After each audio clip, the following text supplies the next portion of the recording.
Bonjour à tous, aujourd'hui on va parler un petit peu d'Ortho4XP sur Mac.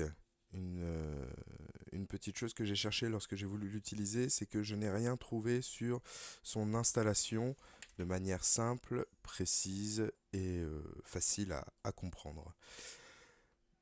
Donc pour commencer déjà, ma version de macOS, c'est la version 10.15.4, donc c'est Catalina, c'est la version la plus à jour actuellement en mai 2020 pour que vous puissiez voir que ça marche bien et qu'il n'y a pas de problème avec Catalina. C'est pas forcément le cas tout le temps. Première chose à faire, c'est aller chercher la page du Explain Wiki. Hop, Explain. Alors j'écris n'importe quoi. Voilà.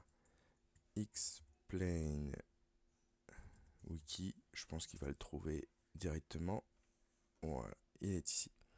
Sur le Explain Wiki, vous voyez, il l'a gardé en mémoire. Vous avez sur le côté un certain nombre de choses, telles que le coin des développeurs, Ortho4XP.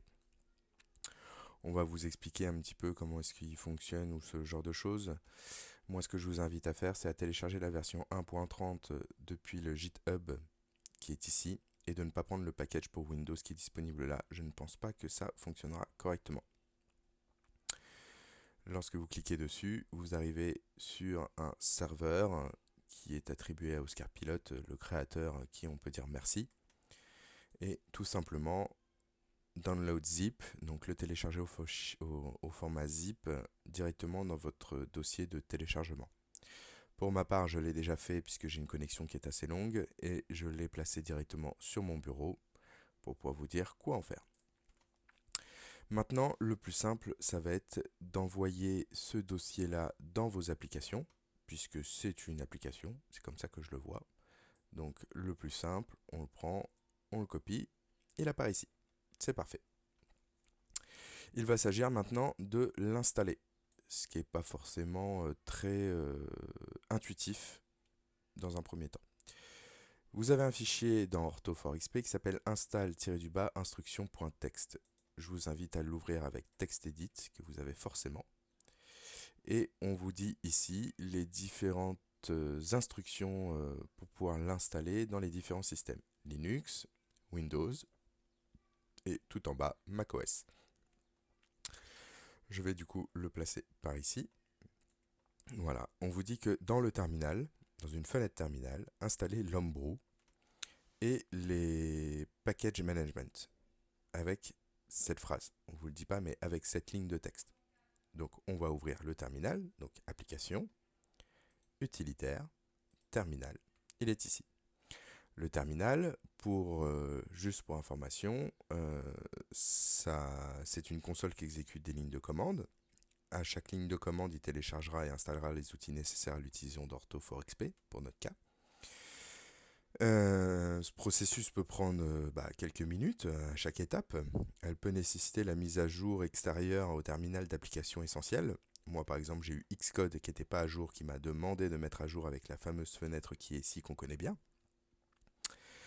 Elle peut demander à taper son mot de passe administrateur à certains moments s'il y en a un qui est défini. Elle vous affichera password, 2 points, à vous de taper votre mot de passe et de presser entrée pour le valider. Et du coup, je veux quand même rappeler que, bon, dans le cadre d'Ortho4XP, il n'y aura aucun malware ni virus qui seront installés, puisque forcément, on met quand même son mot de passe administrateur. Je ne sais pas si d'autres processus d'installation pour d'autres applications, elles ne le feront pas si quelqu'un est malveillant. C'est toujours pareil, il faut savoir faire confiance. Moi, je fais confiance à Oscar Pilote, puisque je l'ai fait et ça a très bien fonctionné. Donc, on va prendre simplement cette ligne de commande, faire un copier et faire un coller dedans, ici, et il n'y a plus qu'à faire entrer.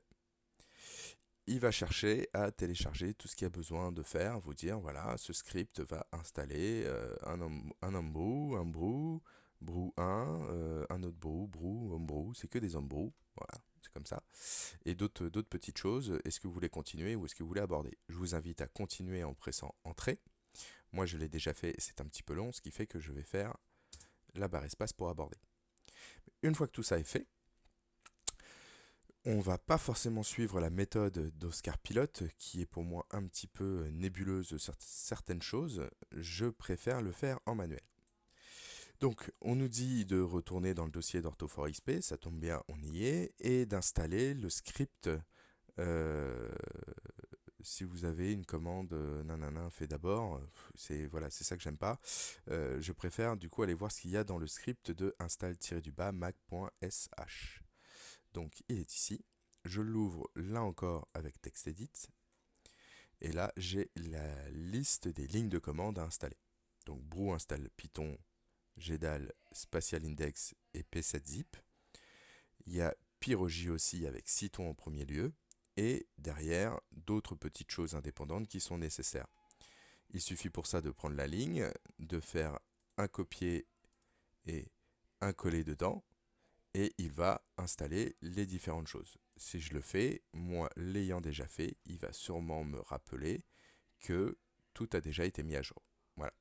Il me dit que c'est déjà prêt, c'est déjà prêt, c'est déjà prêt, c'est déjà prêt, c'est déjà prêt. Ça va me faire la même chose sur les autres. Moi, je vous invite à le faire. Toujours bien attendre d'avoir Mac Mini, enfin d'avoir le nom de votre ordinateur plus le nom de votre session pour vous dire que vous avez la main pour pouvoir continuer. Sans quoi, ça ne servira à rien. Une fois que tout ça est fait, tous les packages et petites choses essentielles telles que Python 3 pour ouvrir Ortho for XP est présent. On va passer sur la partie ouverture d'Ortho for XP. On vous dit lancer Ortho for XP en utilisant la commande python 3 orthoforxp.py. Je ne suis pas certain que si je la fais de cette manière-là, je vais tester qu'il se lance, puisqu'il va lui manquer le chemin d'accès à ce fichier. Mais on va quand même le faire. Copier, coller. Je vais quand même le faire, voir ce qu'il dit. Voilà. Il me dit, j'ai un problème d'erreur sur la direction du fichier, file direction. Je ne sais pas où c'est, je ne sais pas ce qu'il faut que je fasse. Moi, je vais vous donner l'information. Il suffit de taper cd un espace, de prendre le dossier d'OrthoForXP et de le glisser dans le terminal. Il va du coup vous donner le chemin pour arriver jusqu'à OrthoForXP, soit application / orthoforxp-master, qui est le dossier. De faire entrer. Il vous dit qu'est-ce que vous voulez faire dans ce dossier-là. Il suffit de mettre du coup cette fois-ci la commande Python 3, qui est ce que l'on veut utiliser. On veut utiliser Python 3 pour, donc un espace, pour ouvrir le fichier orthoforxp v130.py, qui est là. Et là encore, il vous remet le chemin application orthoforxp v30.py. v130.py.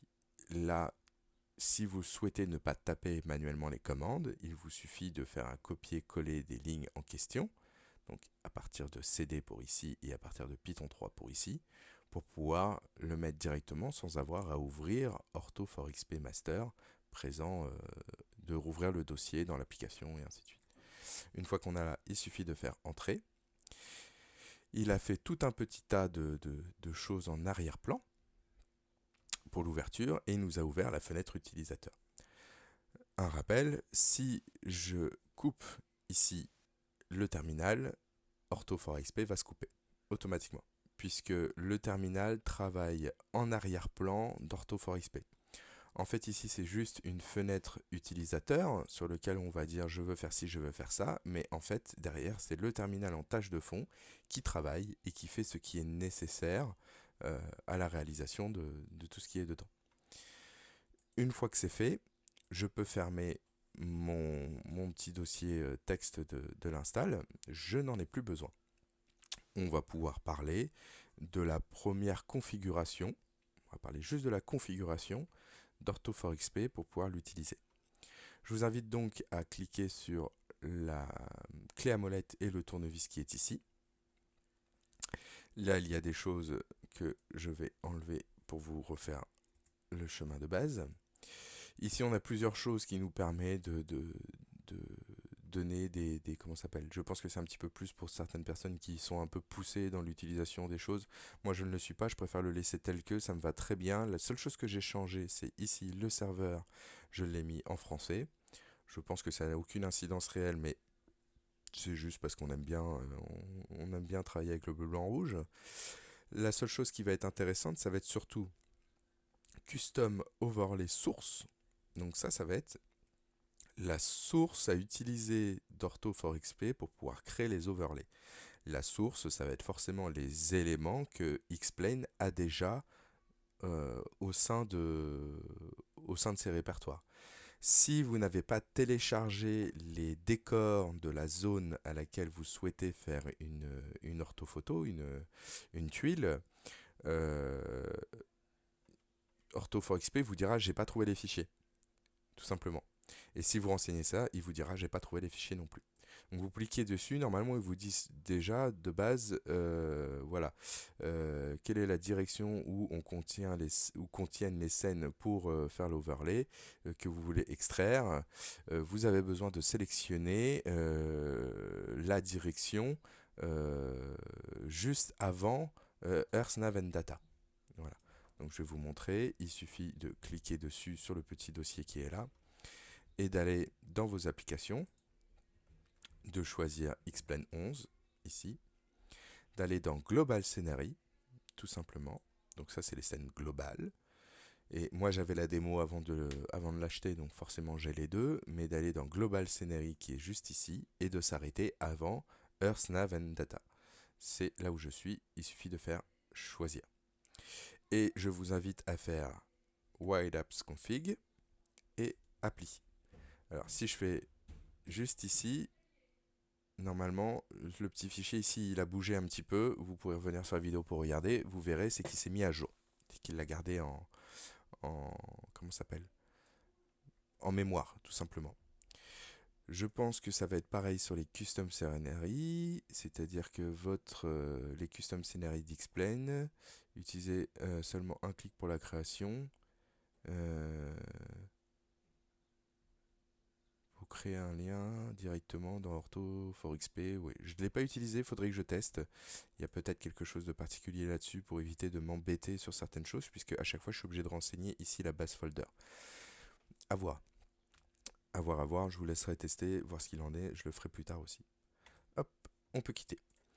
La chose qui est importante à faire ici, c'est du coup la base folder qui est là, qui est donc du coup le fichier de base sur lequel seront rangées toutes vos tuiles et qui permettra aussi de savoir quelles ont été les tuiles déjà créées et par quel moyen.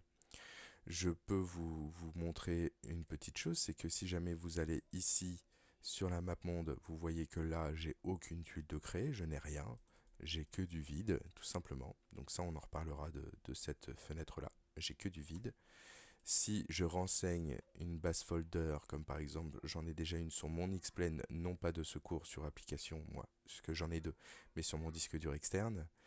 Si je renseigne ma base folder qui va être mes custom scenery ici, où j'ai déjà des tuiles en bas, ça va être très pratique parce que du coup, vous voyez, il me dit déjà j'ai deux tuiles ici qui sont créées en zoom de base 16.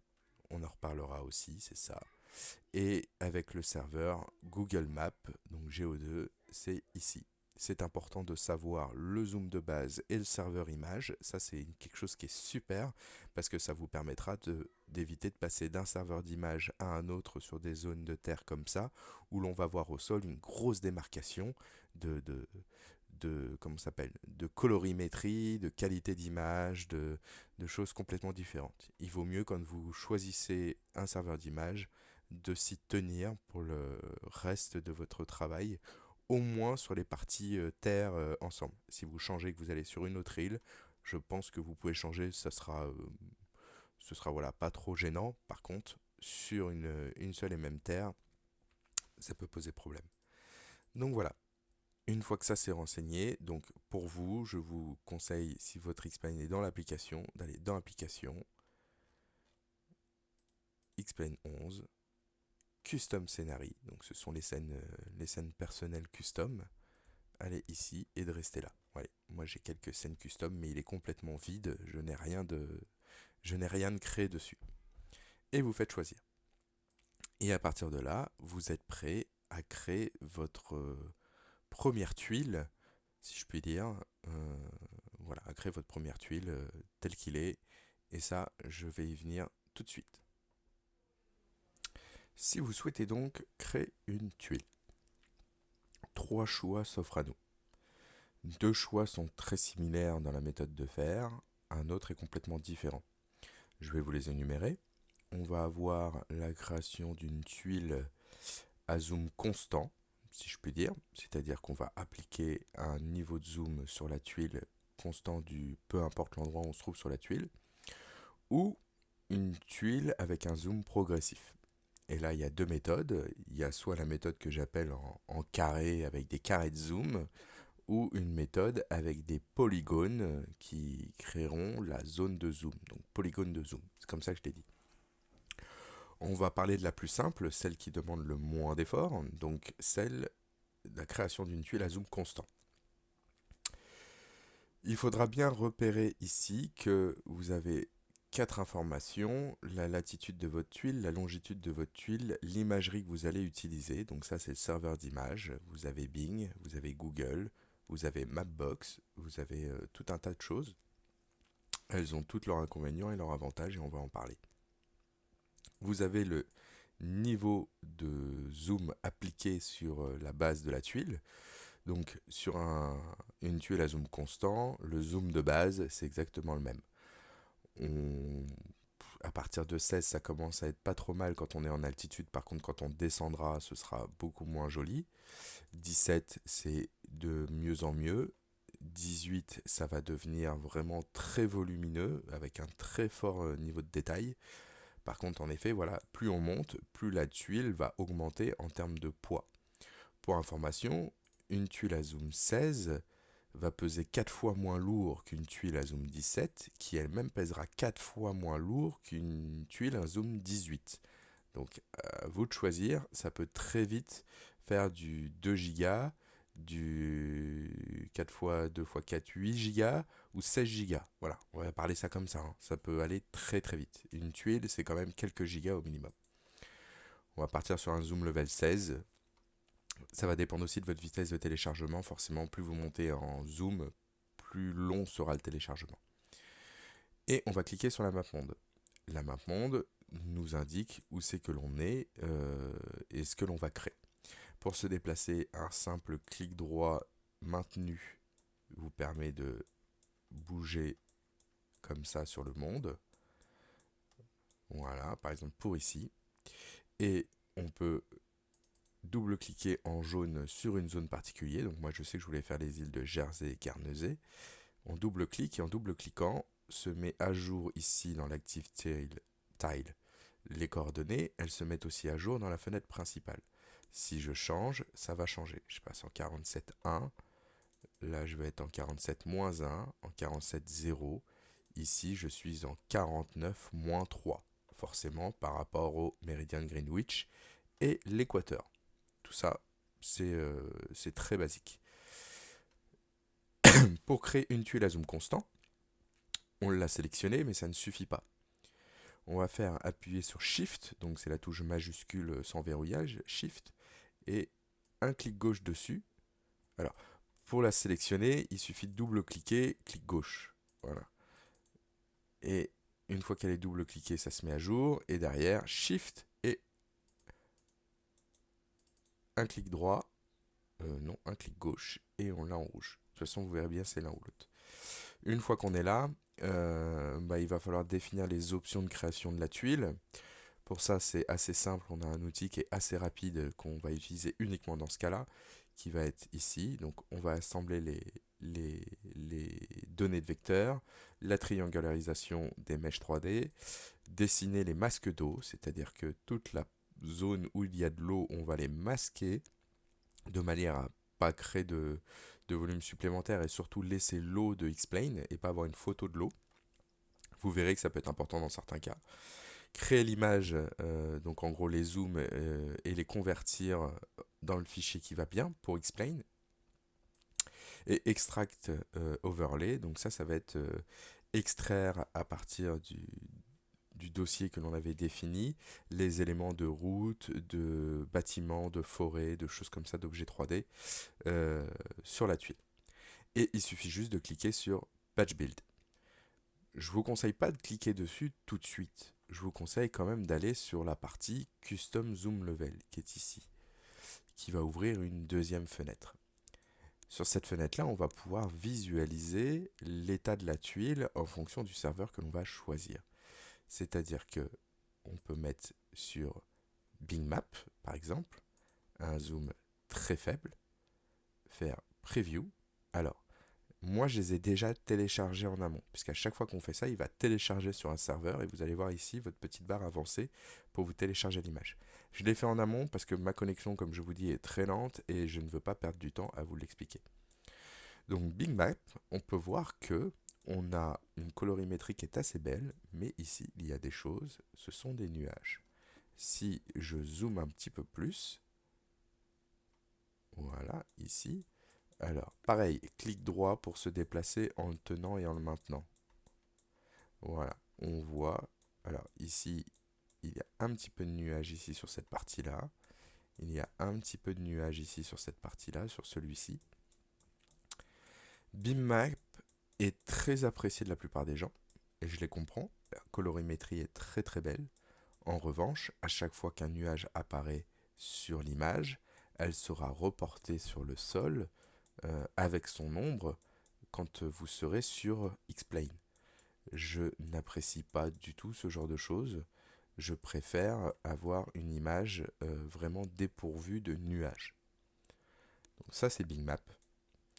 On peut aussi avoir, il y a Mapbox aussi que j'ai vu. Alors je ne sais pas si je l'avais téléchargé. C'est une colorimétrie qui est encore différente, qui est aussi qui a son avantage, je dirais, et son inconvénient. Alors, forcément, je suis sur une tuile où il y a beaucoup d'eau, donc c'est assez gênant. Mapbox, ce que j'ai remarqué, c'est qu'on a beaucoup de zones où la colorimétrie a des différences. C'est-à-dire que là, on va être très porté sur le noir et blanc, ça arrive très régulièrement, et d'autres parties, c'est très coloré. Donc ça, après, c'est un choix à faire. Moi, je trouve que le meilleur compromis, ça reste Google. Google, la colorimétrie est pas trop moche. Il a des filtres qui permettent d'enlever systématiquement les nuages. Il n'y a jamais un nuage, ou très très peu de fois, sur les images de Google. Le seul problème, c'est que Google sérigraphie ses photos. Alors, quand c'est dans la mer, c'est là où ça se voit le plus, c'est là où c'est le moins gênant, puisqu'on a des masques qui les enlèvent. Pardon. Vous voyez, il y a de la sérigraphie de photos partout. Il nous dit la date à laquelle il a pris la photo. Il peut y avoir... Alors, est-ce qu'on va en voir une? Je n'en vois pas. Ça peut que ce filigrane ressorte sur des zones où la colorimétrie, où la couleur est très unie, telles que les forêts par exemple. Là, ça n'a pas l'air de trop le faire. Donc ça devrait marcher sans problème. Une fois que vous avez choisi votre serveur d'image, renseignez-le bien ici, puisque c'est celui-ci qui sera défini pour pouvoir faire votre tuile à zoom constant. Bing, Google, voilà. Donc ça, c'est juste un preview pour voir ce qu'il en est. Donc une fois que c'est fait, que vous avez la preview et que vous savez ce que vous avez utilisé comme serveur d'image, vous avez juste à cliquer sur Batch Build et le processus se lance. C'est basique, aucun détail particulier, tout est constant. Moi, je ne travaille pas de cette manière-là. Je préfère utiliser un custom zoom level qui va nous permettre de faire un zoom progressif sur chaque zone. Je m'explique. On choisit la tuile en question, en la mettant en jaune, on vérifie bien que les coordonnées sont bien renseignées dans l'Active Tile et ici, et cette fenêtre on la ferme, on n'en a plus besoin actuellement. On va rentrer dans le Zoom Custom Level, voilà. Dans le Custom Zoom Level, ici. Je vais agrandir la fenêtre puisque plus la fenêtre sera grande, mieux on verra notre travail. Et je vais du coup, là encore, choisir ce que je veux comme type de vue. Bon, je sais, je veux du Google, ça me plaît bien. Au passage, la tuile est définie par les bords noirs. On nous laisse un petit peu de marge parce que quand on a un aérodrome qui est en marge ou à cheval, ça va être assez important de pouvoir prendre assez large et de voir la zone que l'on va bien et faire pareil chez sa voisine, la tuile voisine, de manière à ce que ça concorde. Et on va passer sur OSM, donc c'est OpenStreetMap, à savoir que euh, Ortho4XP utilise OpenStreetMap pour pouvoir créer dans l'overlay les routes et les choses comme ça à partir des vecteurs data qu'il crée. C'est comme ça qu'il est fait. On le voit dans la génération pour ceux que ça intéresse. On va choisir un zoom level 19 et important, on peut à chaque zoom level changer la source. Je ne le conseille pas parce que du coup ça va faire à chaque fois des zoom level de colorimétrie différents et du coup ça va pas être beau. Il vaut mieux rester sur quelque chose de comment ça s'appelle, d'ordonné et puis de toujours pareil. Voilà. Et là, en faisant contrôle, le bouton contrôle plus un clic droit, je vais mettre un petit carré ici parce que je vois un avion. Je vais mettre un petit carré ici parce que je vois un avion, donc ça veut dire qu'ici il y a des aéroports ou aérodromes.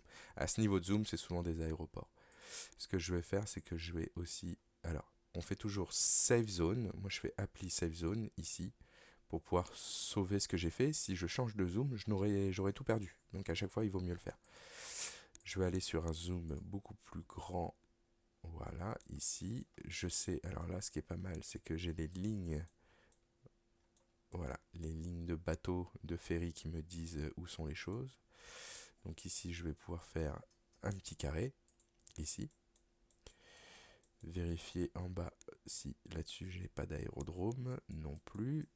On arrive à cet endroit-là, je n'en ai pas d'autre que celui-ci. Et sur, hop, là, j'ai celui-ci qui est là. Donc on va plutôt faire ça et ça. Alors pour effacer un carré, c'est simple. Clic droit, on le génère. Clic gauche, on le génère. Clic droit, on l'enlève. Voilà. Clic gauche, on le génère. Clic droit, on l'enlève, tout simplement. Donc je pense que j'ai fait la totalité des aérodromes que j'ai vus, aérodromes et aéroports. Voilà. Donc maintenant, on va pouvoir travailler. Pour pouvoir travailler, le but, ça va être donc à zoom level 19 de faire l'ensemble de l'aérodrome qui va bien. On va faire ça, on va faire un carré. On va pas prendre celui-ci dans un premier temps. Comme on se rapproche, je préfère prendre cette zone-là. Je sauve ma zone, ici, et là on a vu que ça s'est incrémenté. Ça a mis 100 mégas en plus de la tuile. La taille approximative additionnée. Donc c'est bien une addition qu'on rajoute à la tuile de base. La tuile de base, on ne connaît pas son poids et on ne le saura pas tant qu'on n'aura pas pesé le fichier à la fin de création. Mais on voit qu'on rajoute 100 mégas. On passe en zoom level 18 et puis là on se dit je vais faire juste à côté. Ah, là ça marche à côté. Là je veux cliquer ici. Ah, là ça marche pas. On va faire une superposition. Et une superposition, ça marche pas bien. C'est pas forcément accepté, le résultat je pense que il sait pas lequel il doit prendre. Est-ce qu'il doit prendre le zoom level 19 ou est-ce qu'il doit prendre le zoom level 18? Alors on pourrait se dire je reprends le zoom level 19 et je me mets par-dessus. Bah oui, mais en fait, quand vous allez changer de preview, vous allez voir qu'il va vous remettre forcément le 18 par-dessus. Donc, on va éviter ce phénomène-là en faisant une tuile de zoom qui est plus large. Et là, on va quadriller. Donc forcément, la zone manquante, on n'a pas le choix que de la faire en 19. Tout simplement. On sauve la zone, on applique et on va passer sur un zoom plus faible encore, donc un zoom level 17, et on va cliquer ici. Ah zut, je suis encore sur de la superposition, je ne sais pas lequel il sera pris en compte. Bon, on va pas chercher, on efface, on la prend plus haut. Tout simplement. Là, je sais que ça va aller, ici. Voilà. Et forcément, il manque une tuile au milieu du 18 pour compléter. Voilà.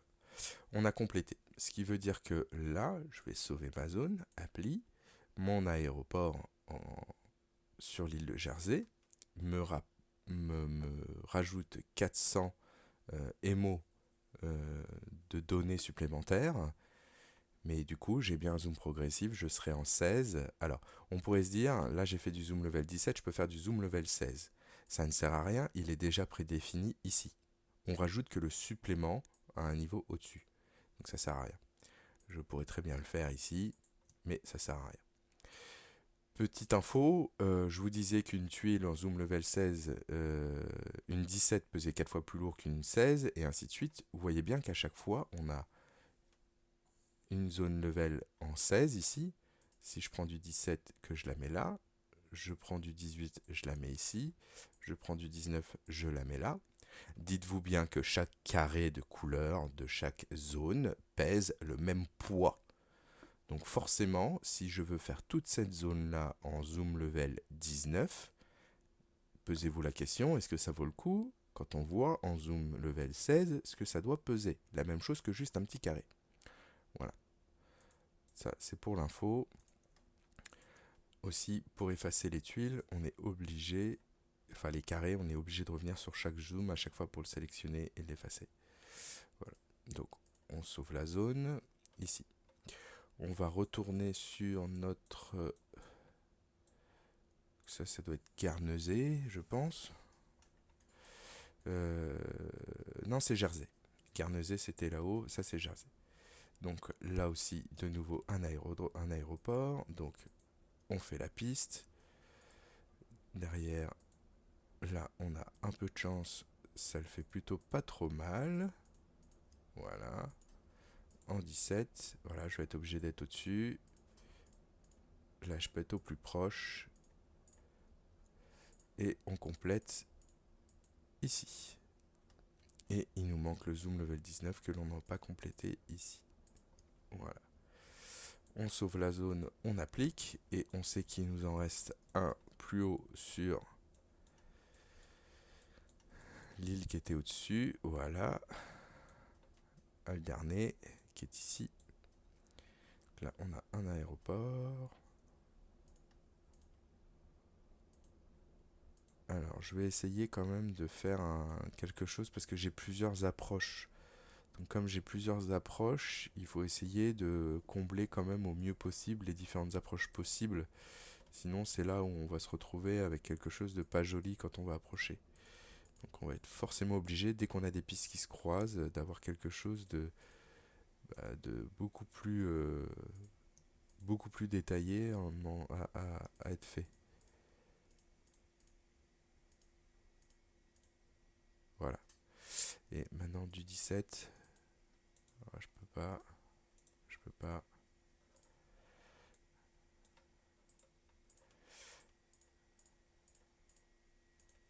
Voilà, je tourne autour. Et on complète par du 18. Alors vous allez me dire c'est pas très nécessaire parce que il y a de l'eau et que faire un zoom level sur de l'eau c'est nul. Oui, il y a de l'eau, mais il y a des rochers. Il y a des rochers ici et là. Les rochers peuvent peut-être être photographiés, donc inclus dans le zoom, donc pour pouvoir garder une immersion totale. Il vaut mieux garder cette méthode-là qui sera aussi valable lorsque l'on sera sur le continent et qu'on n'aura que des terres tout autour. Donc là, je fais Appli, Save Zone, et je peux, en dézoomant, voir l'ensemble de ma carte. Voilà. Donc beaucoup de choses ne seront pas prises en compte. Ça, ce sera du zoom level 16, ça, ce sera du 16, du 17, du 18, du 19, jusqu'à ce qu'on arrive. On voit qu'on a rajouté en poids à notre tuile 1,13 gigabits. Ce qui est pas beaucoup, mais lorsque l'on va avoir 5-6 aérodromes, des petits terrains, tout ça, ainsi de suite à rajouter, tout de suite faire ces encadrés, ça peut rajouter beaucoup de poids. C'est la meilleure manière d'avoir le meilleur niveau de détail. En revanche, niveau giga, ça prend pas mal de place et c'est pas forcément très économique.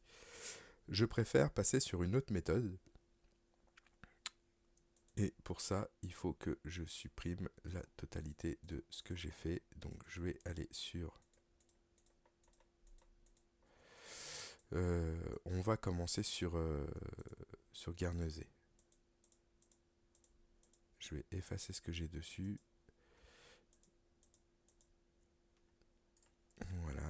différentes petites zones. Alors là, je le fais avec pas beaucoup de zoom, donc c'est pas forcément évident de voir tous les carrés. Donc là, on était à 1 giga 3. On se souvient bien, 1 giga 3.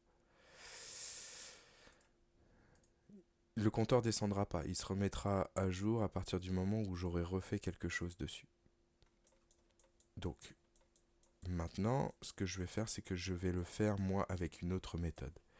Là, on était sur la méthode de zoom en carré, comme je l'appelle. On va passer sur une méthode de zoom en polygone. Là, il vient de se mettre à jour. Donc, on voit qu'il y avait bien les 400 MO pour cet aéroport. Il vient de descendre à 0,8. Je vais pas faire, du coup, des carrés, mais des polygones. Pour ce faire, ça va pas être la touche contrôle que je vais appuyer, ça va être la touche shift, donc la touche maj qui est juste au-dessus. Et je vais créer un polygone qui va être très allongé dans l'axe de la piste. Voilà, quelque chose comme ça. Et je sauve la zone. Pourquoi je le fais comme ça? Parce que en altitude, qu'on vole ici et puis on va être en hauteur, donc on va avoir du zoom level 16. Si on passe au-dessus de l'aérodrome en altitude, ça va pas être très gênant si on la croise de manière perpendiculaire. Il y a peu de chances de toute manière qu'on vienne atterrir dans ce sens-là, donc on se rapproche du sol. Par contre, quand on est sur la piste, forcément, on a forcément un éloignement dans l'alignement de la piste dans un sens et dans un autre, et pareil en approche. Donc, du coup, je veux que le zoom soit le plus fort possible dans ces zones d'approche. Maintenant, je passe sur du 18 et je vais englober le polygone que j'ai créé. Donc, je vais me mettre par ici. J'essaye de respecter à peu près les mêmes distances d'un côté et de l'autre. Voilà. Ici. Et là, pour finir mon rectangle, là. Je sauve ma zone, j'applique. Il est remonté un petit peu de 100 MO, mais pas plus que ça. Et du coup, zoom level 17. Et pareil, on va faire exactement la même chose, c'est-à-dire on va se mettre par ici. Alors vous allez me dire, oui mais il y a de l'eau, tu pourrais suivre la côte. Et oui, mais exactement le même argumentaire que tout à l'heure. Si jamais j'ai un rocher ou quelque chose comme ça, je veux qu'il soit pris en compte dans le zoom. Et ça me permet de garder la même méthode de travail pour l'ensemble des autres tuiles quand je les créerai. Donc voilà. Donc j'ai créé un zoom très progressif sur les approches et très resserré sur les croisements perpendiculaires parce qu'en fait on verra même pas la différence. Voilà. Je fais ça comme ça. Je sauve la zone. Si je change ici, il a même pas pris de remontée en termes de gigas. Je vais aller sur mon autre île qui est ici, je vais faire la même. Donc vous voyez, là, par rapport à ça, je vais faire juste au plus fort, je vais avoir juste cette zone-là qui va être zoomée, quoi.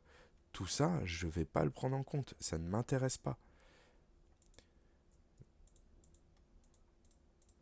Hop, donc j'efface mon travail précédent. De toute façon, après, pour la suite de la création de la tuile, le processus restera le même. Donc là, c'est juste vous montrer les deux méthodes en question.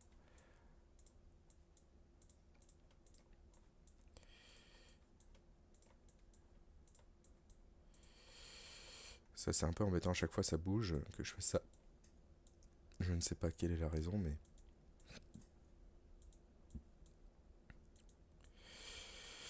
Du coup, l'autre avantage aussi que l'on a, c'est que on suit beaucoup plus l'axe de la piste et non pas à être bridé par un carré qui est forcément fixé à un endroit particulier de la carte. Voilà. Donc zoom level 19, je vais faire pareil, je vais me mettre bien dans l'approche, on appuie sur Shift et on se fait un polygone assez sympa de manière plutôt...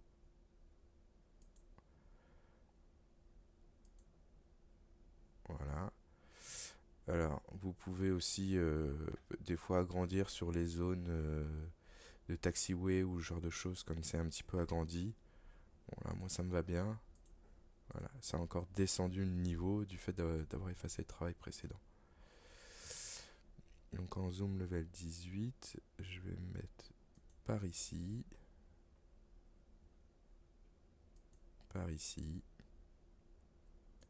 à cet endroit-là, et ici. Alors forcément, quand on décolle, des fois on vire très fort sur le côté ou ce genre de choses. C'est peut-être là où on va peut-être voir une petite différence. C'est quand même assez anecdotique, si je puis dire, par rapport à tout ça. Voilà. On se fait une belle approche bien zoomée. Voilà. Parfait.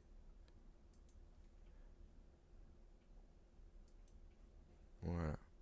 Appli, save zone, appli. Donc là, on est qu'à 0,7 gigabits. On va supprimer l'aéroport de là-haut. Voilà, qui est là. J'en avais supprimé une certaine partie, j'ai pas tout défait. Alors avec cette méthode en polygone, moi j'ai remarqué que le poids supplémentaire ajouté était moindre entre 30 et 50%. Plus on rajoute, plus il y a d'aérodromes sur la carte, plus ça descend le poids que ça fait ajouter. Maintenant, en réel, j'ai jamais pris le parti de faire une tuile avec un zoom en carré et de faire une tuile avec un zoom en polygone exactement les mêmes et de mesurer la distance enfin le poids qu'il y avait entre les deux. Je me suis jamais amusé à le faire.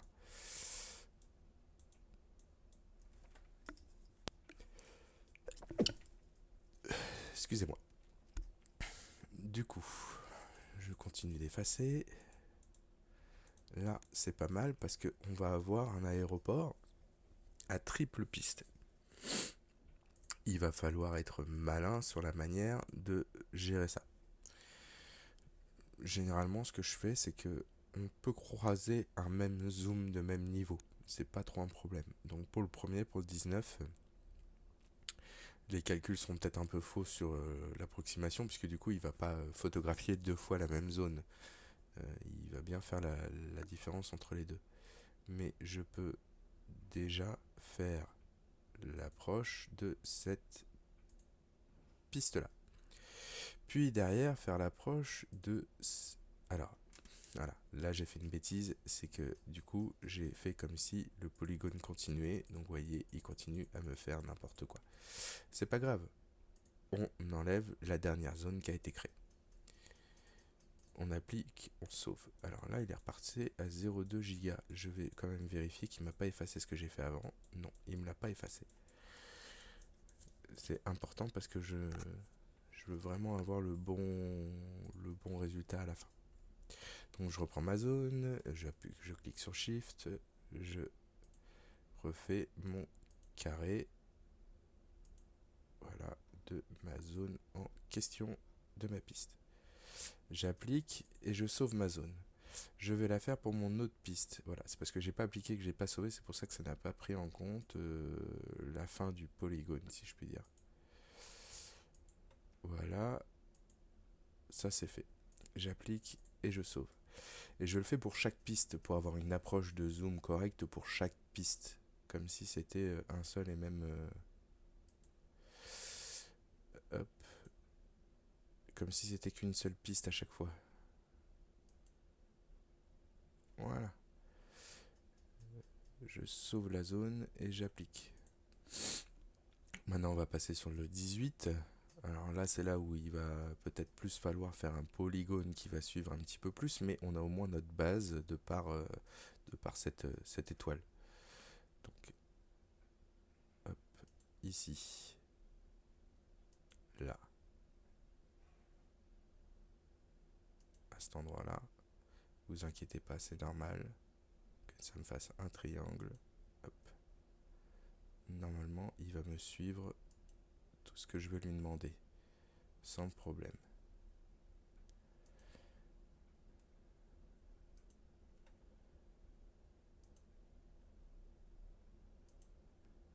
Ici, alors des fois ça m'arrive de m'écarter un petit peu sur le zoom.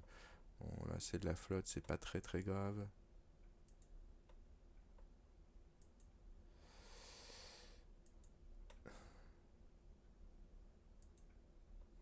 Et le dernier, ici. Voilà. J'applique et sauve. On va continuer avec le 17. Alors, si vous voulez pas vous faire chier, vous faites un rond. Hein. Vous n'êtes pas obligé de faire une découpe de cette manière-là, mais bon.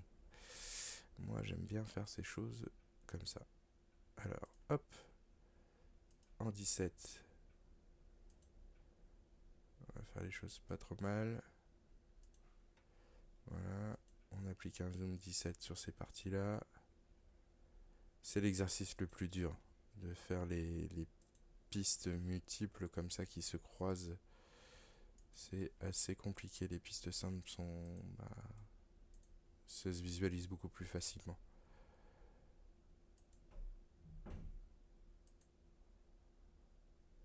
Voilà, je suis allé un peu loin, comme ça me permet de prendre bien ce qu'il y a là.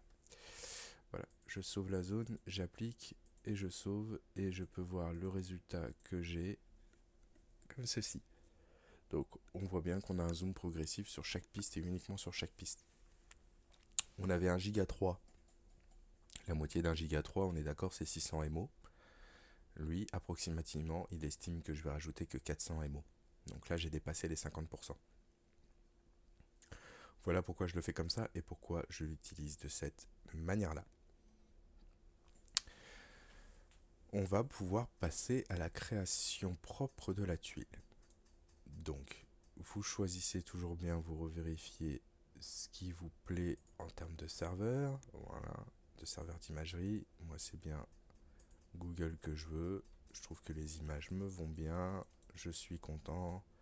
C'est pas mal.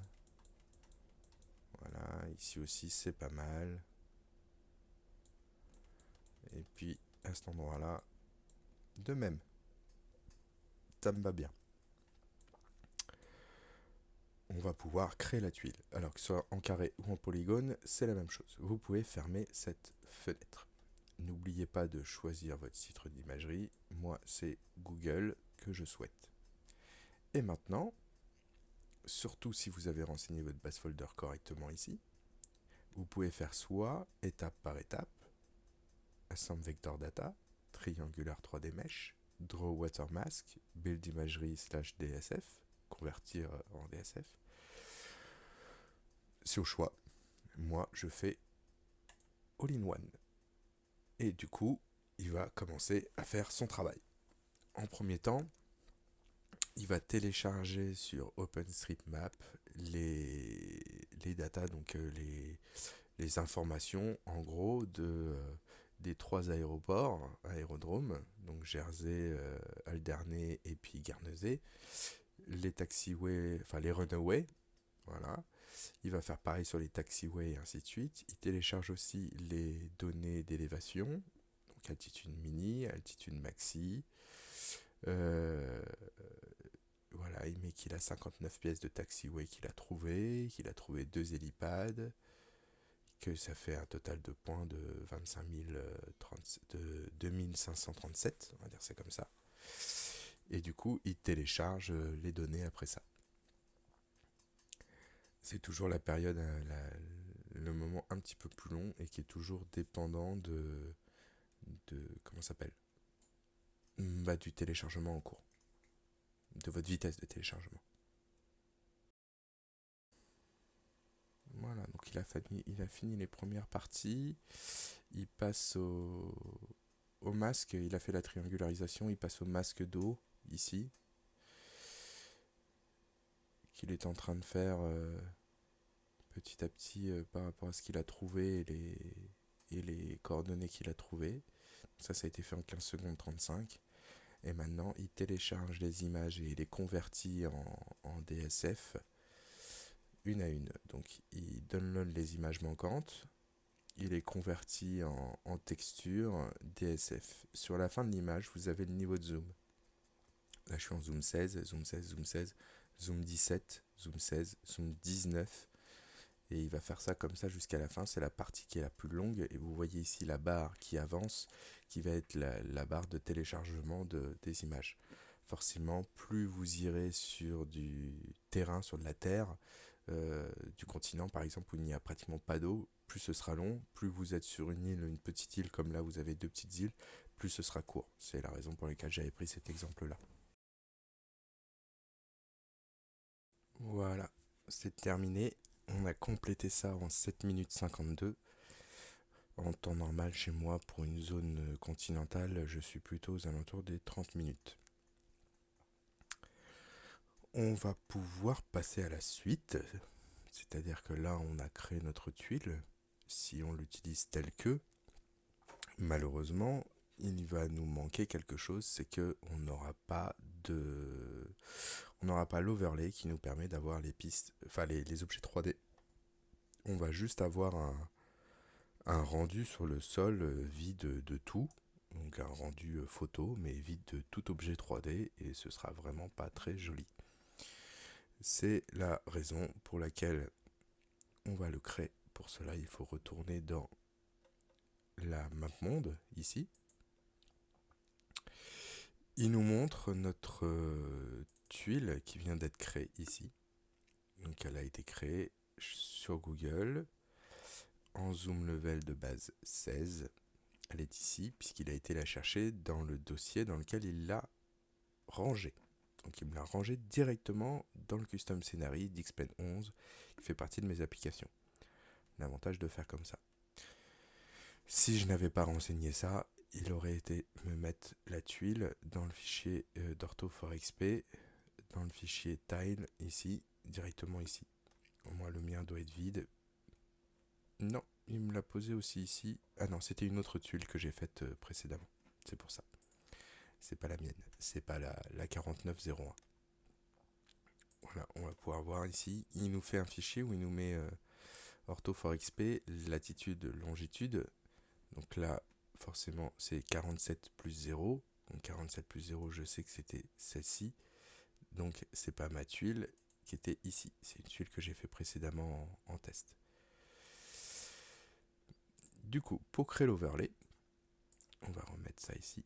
Il nous suffit juste de faire Shift, clic droit, pour l'inclure en rouge, ici. De ne pas faire les premières parties qu'on a déjà faites avec, en prenant en compte le zoom custom, le zoom level custom là.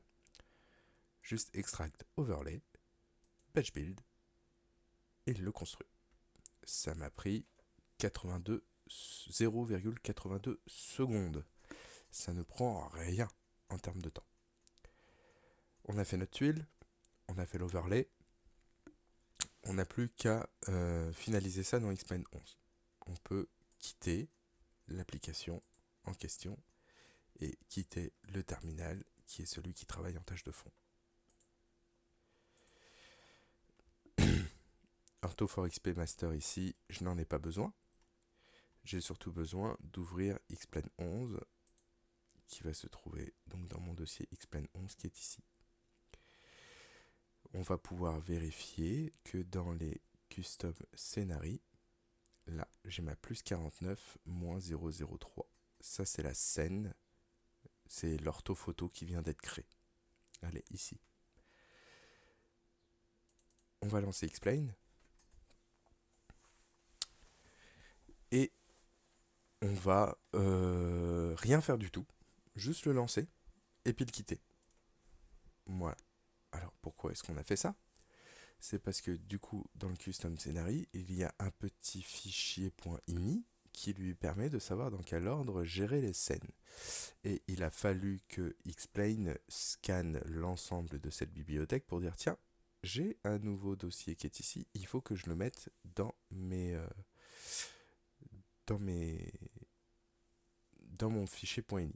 D'ailleurs, j'ai oublié un fichier qui va se trouver ici, qui est le fichier overlay qui a été créé, qui est là. Celui-ci se doit d'aller dans... Hop, je vais faire deux fenêtres différentes.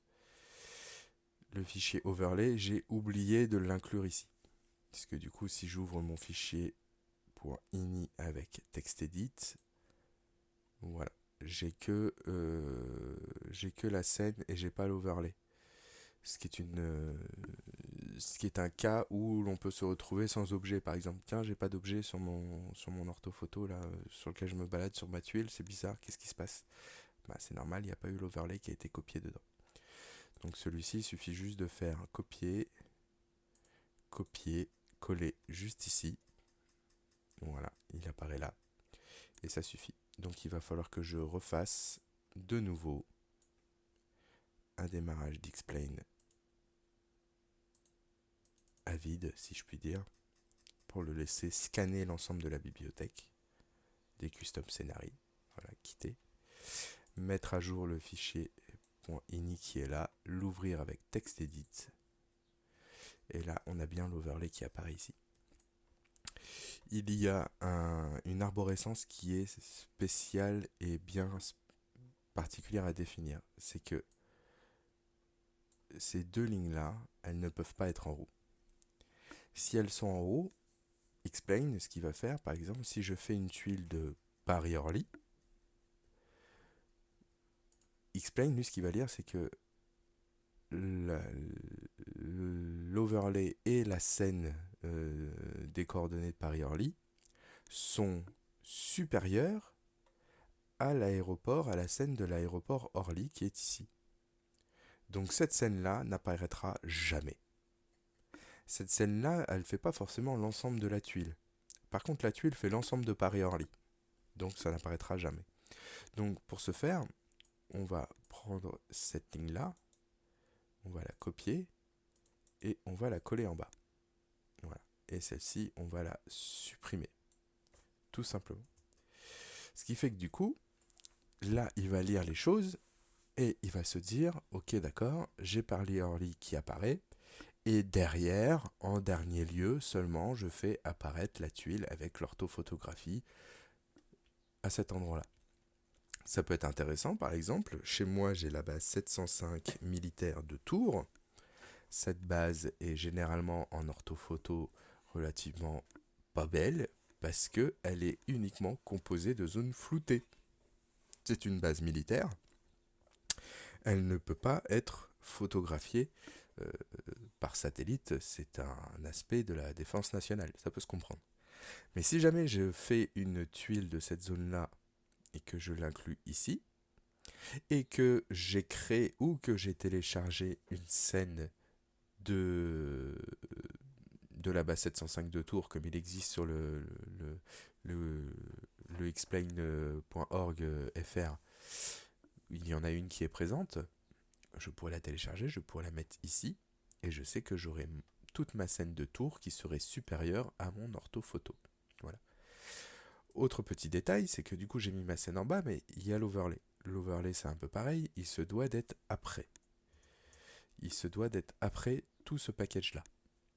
Mais il se doit d'être avant toutes mes tuiles, puisque l'overlay, on le génère à chaque nouvelle tuile et il n'y aura qu'un dossier d'overlay. À chaque fois, vous allez copier, coller l'overlay, à chaque fois que vous avez fait une nouvelle tuile, et vous supprimez du coup l'ancien overlay pour ajouter le nouveau.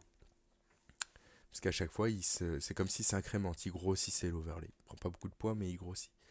Donc, celui-ci va gérer l'ensemble des orthophotos. Donc, je le copie. Hop. Je le mets juste en dessous. Ici. Hop. Je vais éviter de faire une bêtise. Et du coup, je supprime la partie qui est au-dessus. Hop. Ici. Je supprime. Ce qui fait qu'il faut toujours avoir ces scènes custom qu'on a achetées, créées ou téléchargées gratuitement, l'overlay et les tuiles avec les différentes coordonnées. On peut remonter ça ici, et ce fichier-là, on peut faire fichier enregistré. Il est enregistré, c'est bon, c'est pris en compte. Donc quand Explain va rescanner la bibliothèque, il ne recréera pas ce dossier-là, puisqu'il voit déjà toutes les lignes et elles sont toutes présentes et il n'y a pas de souci. Par contre, l'ordre, c'est nous qui l'avons défini de manière à ce que les choses se mettent dans le bon ordre. Tout simplement. Je peux quitter ici et je peux démarrer Explain de manière normale. Donc ici, je peux le démarrer. Et on va se mettre à Jersey avec mon petit DC3 que j'aime beaucoup. Donc Jersey qui est ici. on va se mettre, peu importe où c'est qu'on se met, hein, ça n'inclut rien du temps. On va mettre une météo bien claire de partout, histoire d'avoir une bonne visibilité, ça c'est ok. À l'heure qu'il est, c'est parfait. Et on lance Explain. Et c'est là qu'on va pouvoir apprécier le résultat que l'on a fait.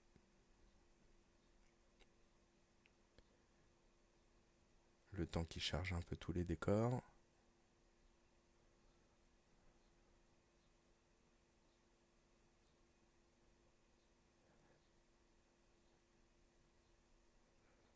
Voilà, on est posé. Je vais pouvoir sortir de l'avion. Ici, on voit bien qu'on a des décors 3D qui sont tout autour, qui sont assez sympas. Vous voyez, il a un petit peu de mal là aujourd'hui, voilà, parce qu'il n'a pas chargé toutes les textures. Et on va pouvoir dézoomer pour prendre un petit peu de la hauteur et voir du coup ce que ça donne en termes de zoom. Voilà, donc on voit qu'ici on a un zoom assez fort, très proche, et puis un zoom un peu moins fort sur les côtés, et beaucoup moins fort, ça doit être du zoom 16 je pense, dans ces zones-là. Plus on prend de la hauteur, moins ça se voit. Vous voyez qu'il m'a fait un... On voit pas les Google qui apparaissent dessus, puisque du coup il m'a fait un masque d'eau qu'il a découpé tout autour de manière à faire quelque chose de propre. Et là on voit toute l'île de Jersey qui est ici et qui est bien orthophotographiée, qui donne quand même un rendu beaucoup plus sympathique et beaucoup plus réaliste que ce que l'on peut avoir avec les textures de base d'Explain. Je critique pas Explain, hein, loin de là, mais voilà, on a cette possibilité-là, autant pouvoir s'en servir. Donc, en état, tout est utilisable et tout est parfait comme ça, il n'y a aucun problème, c'est parfait. Mais on va rajouter un petit quelque chose. C'est que là, on a créé ce qu'il fallait pour pouvoir faire notre texture et tout ça, ainsi de suite. On a fait notre scène, on l'a inclus dans Explain et tout. On a créé d'ailleurs une scène qui va peser, du coup, on va lire l'information de combien est-ce qu'elle pèse. Elle fait 1 giga 3, donc c'était à peu près... on a rajouté à peu près 1 giga, un peu plus d'un giga, un peu moins d'un giga même, à ce qu'on a fait en tant qu'additionné, hein, c'est l'addition qui a rajouté surtout du poids. Puisque l'overlay, lui, je pense que ça ne pèse vraiment que dalle. Vraiment, 19 MO, c'est rien du tout. Par contre, dans Ortho4XP, il a utilisé des données qui sont toujours présentes dedans. Et donc, du coup, on va optimiser l'espace disque en supprimant des données qui ne sont plus nécessaires actuellement. Ça ne sert plus à rien. La première donnée à supprimer, ça va être masque. Ici. Dans masque, qui ne doit pas peser grand chose. Voilà, ça pèse quelques kilos. Ce sont les masques d'eau qui ont été créés pour chaque tuile. Voilà, 49-3, on voit ici, on voit notre île qui est là. C'est le masque en question de découpage de la tuile qui nous a permis de créer tout cela. Ça, vous pouvez prendre et vous placer à la corbeille. On va avoir ensuite orthophoto. C'est la partie qui doit peser le plus lourd actuellement. Bon, même pas. J'aurais dit plus, vous voyez. Mais ça garde en data toutes les photos que l'on a faites pour pouvoir faire notre tuile. Si je vais dessus, vous devez avoir ici, normalement, oui, c'est parce que comme c'est pas une tuile qui a été créée à partir d'une zone continentale, mais d'une zone d'île, forcément, il n'a gardé que les zooms en question. Voilà, les zooms de côte, des choses comme ça, ce sont des choses qui vont pas peser très lourd. Après, si on va sur du zoom 19, ça va être tout de suite un petit peu plus. Voilà. Donc là, ça va, il n'y en a pas des masses, mais ça peut très vite monter si on ne le vide pas. Donc je vous conseille vivement de tout ce qui est dans orthophoto après votre tuile, ou après votre nombre de tuiles que vous avez fait, de supprimer. On va avoir aussi, que je regarde juste, voilà, OCM Data, ça c'est la même chose. C'est pareil, ce sont des données vectorielles, je pense. C'est des trucs, c'est des dossiers, c'est des fichiers particuliers qui lui servent. C'est pareil, ça ne sert plus si on ne revient plus dessus. On peut placer à la corbeille. Et le preview, ça peut commencer à peser un petit peu aussi. C'est toutes les previews de cartes de vues de différents serveurs que l'on a utilisés pendant la fabrication. Et ça peut aussi peser du poids. C'est la raison pour laquelle il faut aussi ne pas hésiter régulièrement à les supprimer. Une autre chose qui est à supprimer, c'est Tile, ici. Vous avez, ça c'était une tuile que j'avais créée avant, vous voyez qu'elle est là. Si je lis l'information, cette tuile fait un peu moins, elle fait 600 MO, bah c'est pareil, celle-ci elle ne me sert pas. C'était un test que j'avais fait avant, elle ne me sert pas, je peux la placer à la corbeille, je la vide. Puisque maintenant, à chaque fois que j'ouvre, je renseignerai la base folder de ce que je prends en termes de collection et de là où je les envoie. Ce dossier n'a plus pour vocation d'être rempli. Et celui qui n'est pas effacé, c'est Ortho4XP Overlay. Celui-ci, on ne l'efface pas, puisqu'à chaque fois qu'on va créer un nouvel overlay pour une nouvelle tuile, il va venir mettre à jour ce dossier-là. Et ce dossier-là mis à jour, on viendra le mettre dans notre Custom Scenery Explain. Donc pour pouvoir garder les anciennes tuiles et pouvoir compiler les nouvelles tuiles en termes d'overlay dessus, il ne faut pas le supprimer, il faut le laisser tel que. Et c'est pareil, ça pèse rien. On peut supprimer notre corbeille. Et voilà, c'est fini. On a donc maintenant tout ce qu'il nous faut pour pouvoir voler à Jersey et à Guernesey. Si je vais Guernesey, alors en plus si je sais pas l'écrire, c'est vrai que c'est pas mal. Hop.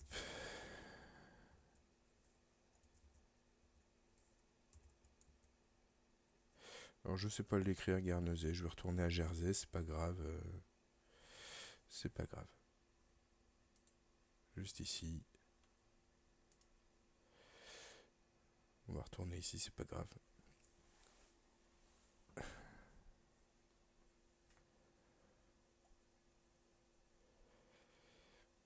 Du coup, dans la description de la vidéo, je vous mets point par point ce qu'il en est.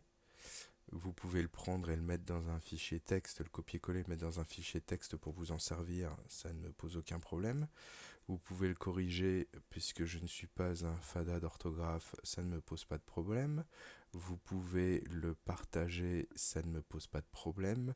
Vous pouvez l'améliorer, ça ne me pose pas de problème. Vous pouvez en faire ce que vous voulez, tant que ça profite à tout le monde, ça ne me pose aucun problème. Au contraire, il faut savoir être partageur, je pense, sur ce genre de choses. Voilà. Je trouve ça vraiment sympathique avec la côte qui est au bout là-bas. Ça, c'est l'île de Sainte-Anne qu'on avait vue. Je crois que c'est Sainte-Anne, je suis pas certain. Et puis, Guernesey doit être beaucoup plus loin. Doit être beaucoup plus loin, je pense. Ah non, là, la l'île de Sainte-Anne est là avec notre aéroport qui était en forme de croix. Et puis ici, là, vous avez Guernesey qui est là. Voilà. Donc, comme je vous disais, un petit. Moi, j'ai dans mon dossier Ortho4XP un petit dossier qui s'appelle Manuel d'utilisation qui est ici, qui récapitule tout de A à Z. Voilà, je l'ai fait pour tout le monde, je l'ai fait pour le partager auprès de tout le monde. Voilà, passez une bonne journée et puis à plus tard pour autre chose, je ne sais pas quoi, on verra bien. A plus.